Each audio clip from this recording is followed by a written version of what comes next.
Pour nous, la gratuité des transports, c'est le droit à la mobilité pour le 21e siècle. La gratuité, c'est d'abord un totem pour changer les comportements, pour que les gens adoptent des modes de déplacement plus vertueux et plus respectueux de l'environnement, mais avec une écologie incitative pour permettre aux foyers les plus modestes de ne pas systématiquement vivre l'écologie comme étant punitive sur leur pouvoir d'achat. Donc pour nous, la gratuité des transports publics, c'est d'abord une mesure pour la transition écologique du territoire de la métropole de Montpellier. Lorsque le président de la métropole, Michaël Delafosse, voyait les différentes marches pour le climat et tous ces jeunes qui marchaient pour le climat, on a, pendant la campagne électorale, longuement réfléchi aux moyens concrets pour une ville et pour une métropole au XXIe siècle, de comment peut-on répondre aux générations futures. Et pour nous, c'est à travers la gratuité des transports publics, pour tous, que nous pouvons commencer à changer les comportements et donc inciter le maximum de gens à choisir des modes de transport plus vertueux, plus respectueux de l'environnement. Mais c'est aussi une mesure en faveur du pouvoir d'achat. On n'est pas et on ne s'oppose pas à la tarification sociale et solidaire. On participe et on a toujours soutenu ce mouvement qui a défendu pendant ces 30 dernières années la tarification sociale et solidaire. Nous pensons aujourd'hui que la gratuité, c'est le combat moderne de la tarification sociale et solidaire. Et donc du coup, c'est un frein de moins, et c'est pour inciter au changement des comportements vers un modèle plus respectueux, et surtout pour vivre une écologie positive, une écologie de progrès qui n'impacte pas le pouvoir d'achat des plus modestes dans une métropole où le taux de pauvreté est de plus en plus important. La gratuité des transports, nous la faisons en 3 étapes. Depuis le 5 septembre, gratuité des week-ends. Ça revient à la gratuité brute, c'est 1,3 million d'euros, auquel on ajoute 600 000 euros, qui est le coût de 10% sur les abonnements consécutifs à la mise en place de la gratuité pour les week-ends. Donc ça revient pour les 4 derniers mois de l'année à un coût de gratuité de 1,9 million, et donc sur une année complète, 5,6 millions d'euros. La deuxième étape de la gratuité, ça sera pour les moins de 26 ans et pour les plus de 65 ans. Aujourd'hui, ce coût est en train d'être évalué et sa mise en place sera effective à la rentrée 2021.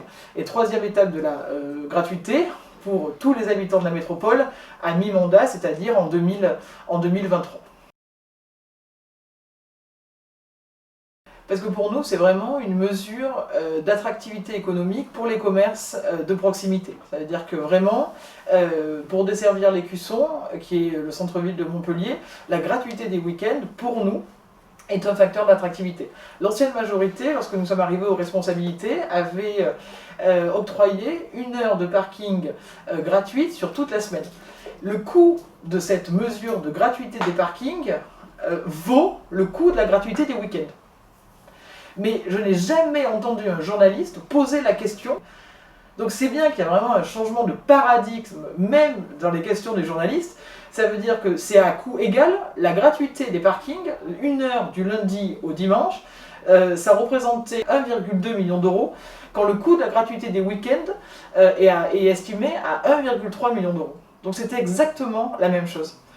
Et nous, ça fait 1 an qu'on répond sur le coût de la gratuité, alors que la gratuité des parkings s'est passée comme une lettre à la poste. Je lisais un article d'Alternative économique qui a été réalisé par CEREMA. Les chiffres sont vraiment probants. Et que les gens, ils vont pas faire leurs courses de proximité en voiture. Ils y vont à pied, ils y vont à vélo, ils y vont en transport en commun. Et donc, alors on n'a pas encore objectivé ça, mais quand on va se balader dans les rues de Montpellier, on a plein de commerçants qui nous disent qu'ils ont l'impression qu'il y a plus de monde.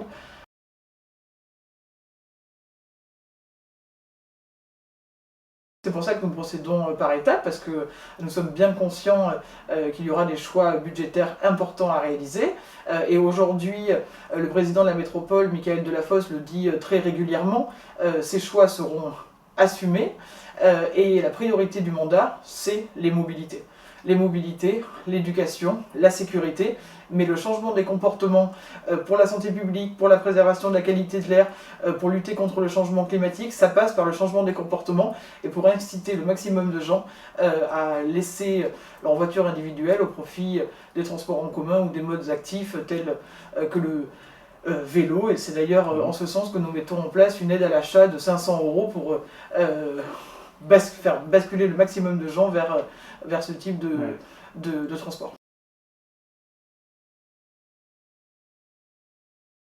C'est très clair quand même, hein, les études qui ont été faites à Dunkerque, qui est un exemple qui est régulièrement cité. Il y a 48 nouveaux usagers des bus à Dunkerque qui sont des anciens automobilistes.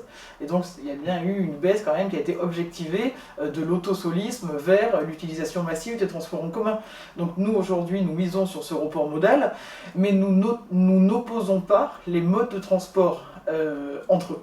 C'est-à-dire c'est pas le tramway contre le vélo, c'est pas le VAE contre le piéton, non. C'est en fait une offre globale, parce que tout le monde ne peut pas prendre les transports en commun, parce qu'on ne peut pas desservir tous les quartiers, tout le monde ne peut pas utiliser un VAE, et tout le monde ne peut pas aller à son travail à pied. Mais par contre, penser une offre globale en termes de mobilité, c'est pouvoir multiplier les alternatives à la voiture individuelle, qui pollue et qui n'est pas respectueuse de l'environnement.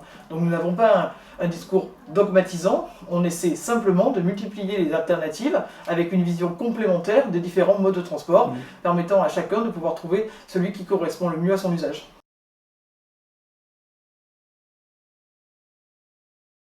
Toutes les études qui ont été réalisées, notamment par l'Observatoire national de la gratuité, qui est dirigé d'ailleurs par un maître de conférence à Perpignan, Maxime Muret, montrent que l'insécurité a baissé.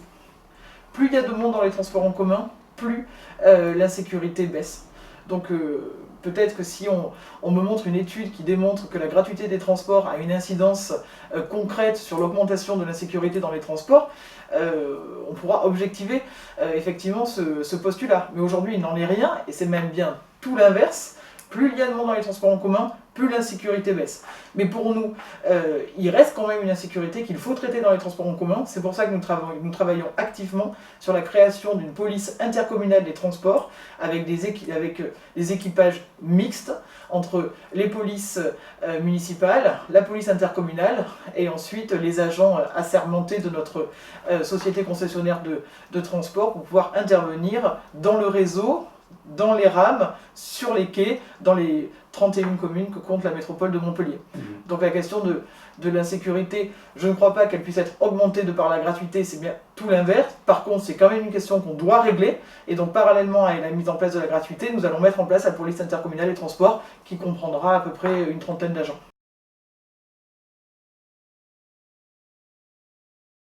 Nous travaillons en partenariat avec l'Observatoire national de la gratuité. Nous avons un COPIL aussi qui se réunit très régulièrement au sein des équipes de la métropole et de la TAM pour objectiver. Nous sommes en train de mettre en place des indicateurs d'évaluation de cette politique et nous nous sommes engagés à rendre compte de cette politique devant le conseil de métropole pour que cette politique soit la plus explicite possible et la plus partagée. Nous avons aussi, et nous souhaitons aussi mettre en place un bureau des temps, en tout cas réactiver cette politique publique pour participer à la décongestion du réseau. C'est-à-dire qu'il y a effectivement, il y a des moments de la journée où le réseau est saturé, mais si on travaille, alors c'est un travail de souris, il va falloir que je prenne mon bâton de pèlerin avec le maire-président pour aller voir le CHU, les différentes universités, les grandes entreprises, les grandes collectivités, pour voir de quelle manière on peut décaler les horaires d'entrée et de sortie, de sorte de fluidifier le réseau et donc travailler à la congestion qui pourrait s'avérer plus importante du fait de l'augmentation de la fréquentation à travers la mise en place progressive de la gratuité des transports publics.